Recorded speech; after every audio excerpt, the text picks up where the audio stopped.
Today I clean up the tie rods with the help of a new ultrasonic cleaner. Oh, I've got a new toy. This came from Viva. It's a 15 litre ultrasonic cleaner. Nobody wants to see another unboxing of an ultrasonic cleaner, so I'm not going to show you that. There's the box. That's it out of the box. Comes with a basket and a power cord and a bit of plastic tube that doesn't fit on the tap on the side. So I don't know whether you use the tube for siphoning or something, but if you want to actually use this tap, you might want to do a bit more plumbing on there. Hey, that's what it looks like. I'm hoping to be able to not use the basket, but just put, rather than, I just want to fill the whole tub with water, put stuff, say in an ice cream container like that, which I think the lid still fits on. I possibly could get 3 ice cream containers in there, and inside the ice cream container I can have some Kero or petrol or something, solvent, around the parts that I want to wash. The sound waves, the ultrasonics, should transmit through everything and still shake the shit off the parts. That's what I'm going to try. If you just put the parts in the basket, you need 10 or 15 litres of water or solvent or whatever you're using, and then all the dirt from the parts falls in the bottom of the box here, and so you then have to sort of drain the water out or drain the solvent out into another container, strain it or whatever, get the dirt out of the liquid before you use it for the second time. I'm going to just restrict the amount of space to some smaller ice cream containers and see how it goes initially. I've half filled the tub with water.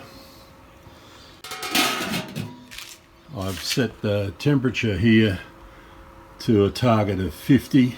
It's currently at 19 degrees. This is the ultrasonic timer, which I haven't turned on yet. I'm wondering what happens. Don't think I'd turned the heater on. I think I now have. It will, you'll see the 19 increase towards 50 over time. I wonder how long that will take. Try that ultrasound.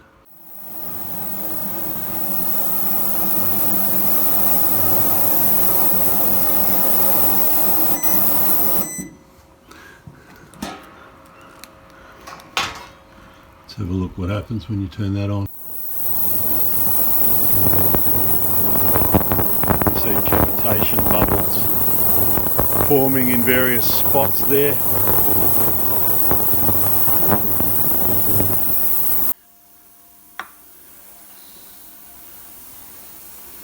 The ball joints on the front tie rods, there's the tie rods there, there's a left hand one on one end and a right hand one on the other, and lock nuts. I've removed them and taken the nuts and washers and things off, the lock nut off here. One of them, you see that it's got a rubber boot around there and a wire clip holding the rubber boot on. One of them had the wire clip off the rubber boot. So I figured, well, why don't I do that to all of them and take the rubber boot away so the whole thing can be dropped in the cleaner and get inside it. That's the ball joint with the rubber boot removed. There's the rubber boots. They're not damaged so far that I've seen. They're the wire clips, and there's grease inside there which can be replaced later. I'm just interested to see how clean they may come just dropping them straight into the cleaner. So this is a cleaned up rod end.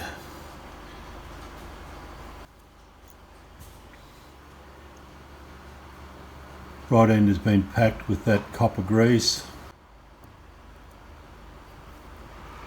tight here, so the tie rod with its flats there, this is the right, that indicates that it's the right hand nut on this end. You can put a spanner on there and adjust the length of that tie rod by loosening this lock nut and loosening the centre lock nut and rotating the whole tie rod there, and it will lengthen or shorten the tie rod as required. This little plate bolts onto the upright. That little bolt there holds the brake line bracket. There's a cotter pin to go through here and a cotter pin to go through the centre. You notice this rod end comes up from the bottom into this bracket, and in the centre there the rod ends are on the top steering column bracket, and cotter pins have got to go in underneath. I had the bike upside down when I was dismantling those. It's all clean. You look at the before and after of these tie rods and the condition of these rod ends. Quite an amazing difference. Worth nearly a day's work getting those clean.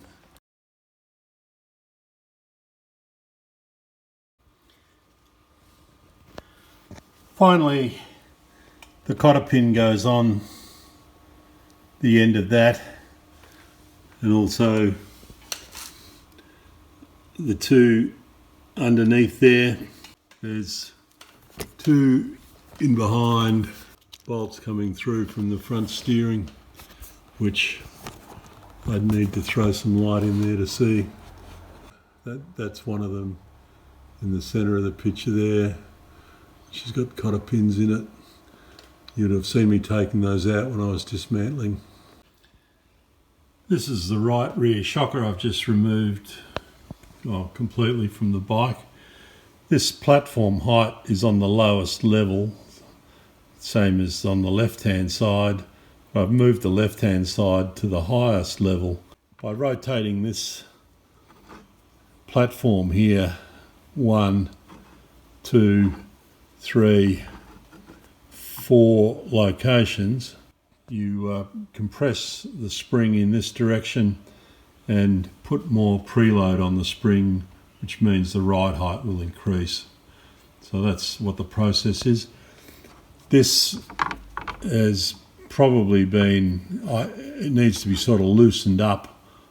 This platform adjuster needs to be loosened up on the barrel of the spring. There'll be dirt and crap down between the barrel and that, resisting this being rotated. Those slots in there are for a C-type spanner, so that you can wind this in this direction. You don't go from the lowest to the highest in one step. You go up the ramp, and so you rotate it around. In the process, the eyelets on the end of the shocker usually get out of phase, but they can be rotated back into phase at the end of the process. This is the C-spanner I've used to adjust that platform. It hooks at the top there into the slot, and you pull down and it moves, indexes that platform against this stopper, and that's now the highest location. Before that would move, I needed to loosen up this platform. It was stuck to the barrel of the shocker, and so I hit it in a few locations on this side and the other, and it broke free. It didn't seem to move much at the time I was hitting it, but you're working against the spring the whole time. It needed that. As soon as I had gone around with the punch, then the C-spanner would work, and I could pull that around to get it to climb up that ramp to the highest position. That's the right rear shock back on in the highest position, tightened up, all good. The ultrasonic cleaner got rid of all the grease. I'd like to try some fluid that will remove rust. Get out to your shed and have some fun.